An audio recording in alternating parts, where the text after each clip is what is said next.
Mobile ഫോണും ഇൻ്റർനെറ്റും വരുന്നതിന് മുൻപുള്ള ജീവിതം ആസ്വദിച്ച അവസാനത്തെ തലമുറയാണ് ഞാനടങ്ങുന്ന 90s കിഡ്സ് എന്ന് പറയുന്നത്. അടുത്ത വീട്ടിൽ പോയിരുന്ന് ബ്ലാക്ക് ആൻഡ് വൈറ്റ് ടി വിയിൽ സിനിമ കണ്ടിട്ടുള്ള അവസാനത്തെ തലമുറയാണ്.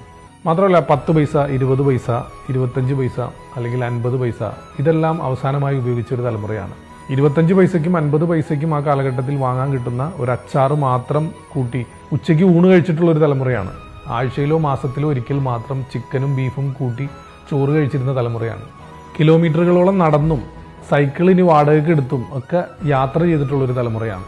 നല്ലൊരു ടോയ്ലറ്റ് ഇല്ലാത്ത സ്കൂളുകളിൽ പഠിച്ച തലമുറയാണ്. കൂട്ടുകാരന് പെൻസിലില്ലെങ്കിൽ തൻ്റെ കയ്യിലുള്ള പെൻസിൽ ഒടിച്ച് 2 കഷ്ണമാക്കി അതുപയോഗിച്ച് 2 പേരും എഴുതിയിരുന്ന ഒരു തലമുറയാണ്. പേന വാങ്ങാൻ കാശില്ലാതെ റീഫില്ലർ മാത്രം വാങ്ങി അതുപയോഗിച്ച് പരീക്ഷ എഴുതിയ തലമുറയാണ്. യെല്ലോ അലർട്ട്, റെഡ് അലർട്ട് ഒന്നും കേൾക്കാത്ത കാലഘട്ടത്തിൽ എത്ര വലിയ മഴയാണെങ്കിലും ആ മഴയിലും സ്കൂളിൽ പോയിരുന്ന തലമുറയാണ്. അപ്പോൾ പറഞ്ഞു വന്നത്, എത്ര വലിയ പ്രതിസന്ധികളാണെങ്കിലും ഒറ്റയ്ക്ക് നേരിടാൻ പഠിച്ചവരാണ് ആ തലമുറയിലുള്ള മിക്ക ആളുകളും.